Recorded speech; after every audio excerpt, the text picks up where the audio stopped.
Hey everybody, my name is Dane Fredrickson. I am a video expert, and my company is called Digital Accomplice, and I'm here with Joe Pope, who is a partner and director of business development and marketing at Hinge Marketing, which is a professional services marketing company. So Joe and I have known each other for a little while, and Couple years. yeah, exactly. And so here in the new year, I wanted to kind of pick his brain about the new era of selling in an AI slop-filled feed. So, as you may know already, slop was the word of the year for 2025, and I think that that's a really important point because we're having this moment now with content that we all tried the AI thing, we all jammed it all out there, and look what happened. We got a new word out of it. So, Joe, why don't you take it away? Like, what do you think that means for us now, and especially when it comes to selling?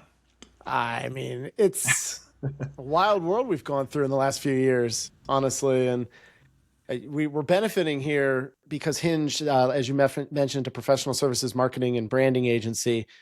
We also do a lot of research. And our latest research has just come out. We do a study every year called the High Growth Study. We look at organizations that are growing faster than their peers, trying to understand what they do differently. We ask certain questions about, what are the top challenges?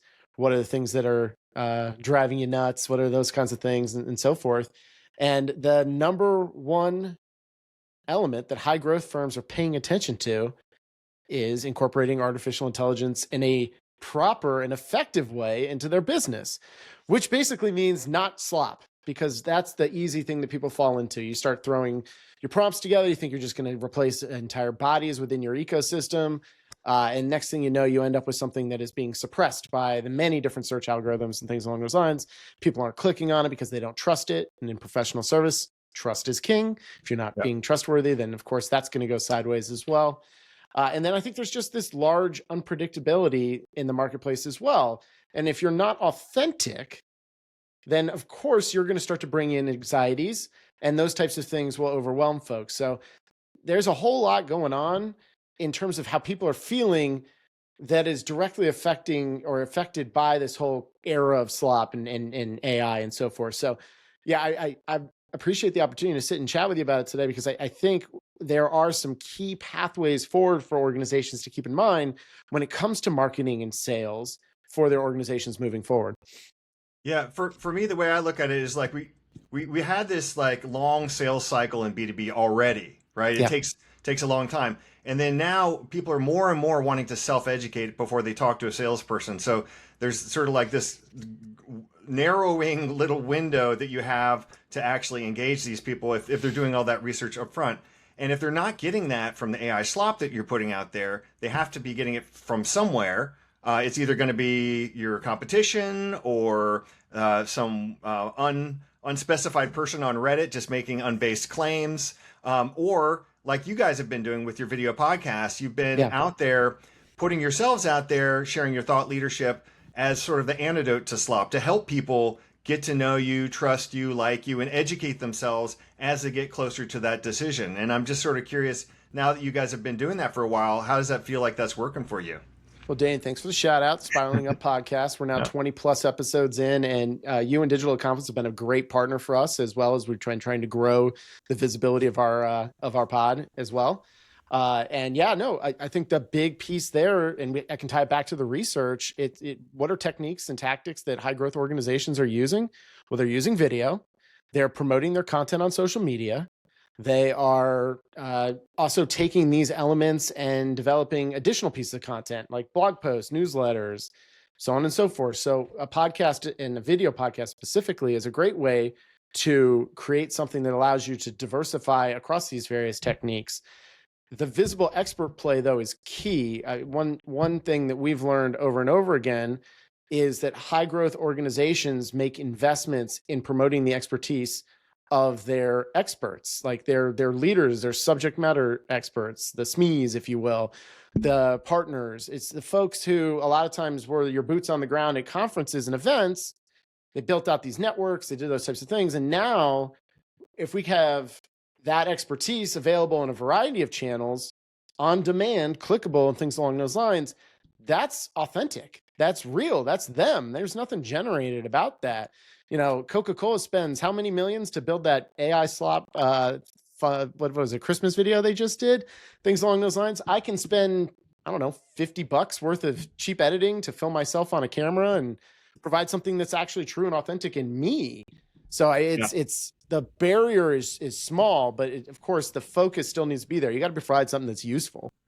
Yeah, and I've always felt like these organizations like yours or pretty much any organization has got all this expertise. They're sitting on a gold mine of content, but like they have to actually show up and get on camera. And I think that's so hard for so many organizations, especially people who didn't want to be in the spotlight from the beginning. And so they've sort of been maybe not hiding is the right word, but sort of hiding behind blog posts, and like they don't really have to put themselves out there in the same way that they would with video content.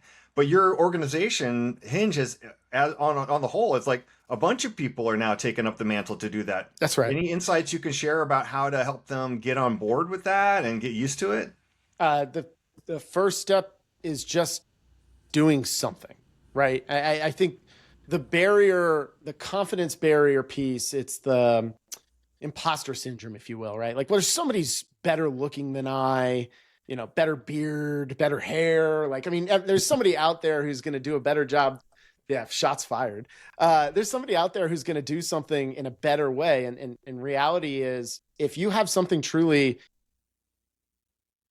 authentic in your knowledge base, in your expertise, then it doesn't matter if there's somebody some more polished out there, things along those lines, because there are people who are already, hopefully, buying your services and interacting with you. And we're just taking that insight and we're putting it out.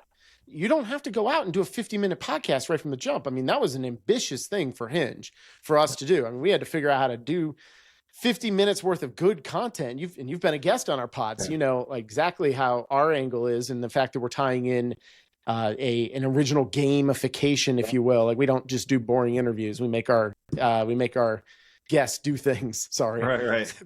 play victim to our silliness. Because we're trying to create something that's original. Yeah, and that's part of your mode. That's part of your brand now. It's like your personality. It makes you guys sticky. It makes you interesting. And like you said, there's a lot of boring content out there, but the flip side of that you already talked about. And like, I think what we're doing right now is a good example. This is not fancy. This is not even, we didn't even do any prep. We don't need to. We're just talking about the things that we know about and our opinions and our insights. And in just a few minutes, we're already like helping you to get to know us and like basically just showing up in a way that, is going to be helpful. And if you look at like the ROI behind this, we spent 15 minutes talking with no production whatsoever. How are you looking at like the ROI of this, and like what does that do to set you up when you actually do have that sales conversation? Do they say things like, I already know you or trust you, or any clues there? The podcast comes up regularly now in business prospect conversations that I have. And that's what my role is at Hinge. I do most of our initial conversations with folks that come to us. And as a marketing agency that practices what we preach, which is amazing how many don't do that, but we do. And people come to us to have conversations about their professional services, marketing, branding, and research challenges. And the fact of the matter is, we are out there. I was recently accepted to speak at a regional conference for an AEC, Architecture, Engineering, Construction Group, the SMPS. And we're bringing the podcast show on the road. We're going to do it on the stage, do a live actual podcast, which was accepted by that committee, and a couple hundred people will be in the crowd. So that's awesome and exciting. And we did nothing other than just point to the podcast as proof of, hey, this could be something to be great. I certainly speak quite a bit in this setting, but on stage and so forth, I don't really have those reps. And you got to crawl, walk, and run somehow. So yeah, you don't get main stage of a massive annual nationwide conference right off the bat in order to build visible expertise. You got to start somewhere. And sometimes that's just your phone, like filming yourself, providing some input.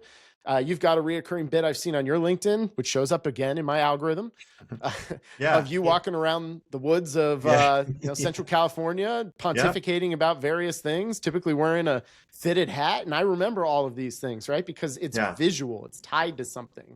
Yeah. And that is key, because we're buying from people in businesses typically, especially in professional services, which is where Hinge's focus is. And I've seen you guys, you haven't been doing it that long, and I've seen all of you grow. Mary Blanche, Austin, Carl, Liz, like all of you guys are getting the reps in. You're getting better, you're clearly getting more comfortable. And I'm sure that's translating into the content. You're probably having more fun with it, if I'm being honest. Like, is that the case? Yeah, amen. Absolutely. I mean, the episode we just came out with today was a live recorded episode that we did over the holiday break in Richmond, Virginia. Our buddy Austin McNair, who kind of is our de facto host, along with myself and Mary Blanche, he was up in Virginia for the holidays. He actually lives in southern Brazil, so heck of a flight from there. Bit of a commute. Don't really get to do a bunch of live content, but we got together in the episode we just put out right now. I'm watching the analytics. It dropped at 7 a.m. this morning, and it was great. Frankly, it's one of the best episodes we've ever done, and the people who are watching it agree. Our watch time is the best of any episode we've ever put out. The click through and retention and views are all up, and we're starting to take off. And we're 20 something episodes in, so it took a bit to get there. And again, reps take what they take. But yeah, you do get better at this with time, like most things. Like nobody could read War and Peace the first time they picked up my ABCs, but eventually you get there. Yeah. All right, so I'd like to keep these things to 15 minutes so we can post on LinkedIn. So, like, what would be like your takeaway piece of advice for like Hinge's customers? Like, if you wanted to give them a little urging, like in this AI slop-filled feed, what are we going to do to start with content? Maybe a video content advice piece is warranted. The first thing you always need to do is research. Now, research comes in all shapes and sizes, right? Research could come from a one question quiz you put up on social media and you get people to interact with it. You get 30 answers, right? And 18 said one thing and so on and so forth, right? Yep. Or you can have a more comprehensive approach to research. And I know Digital Compass, you guys will do strategy-based engagements where you are looking at target audiences and a variety of folks to build out what a video content approach is. And Hinge, likewise, we've done that at a more macro scale where we're looking at the larger picture of a marketing apparatus.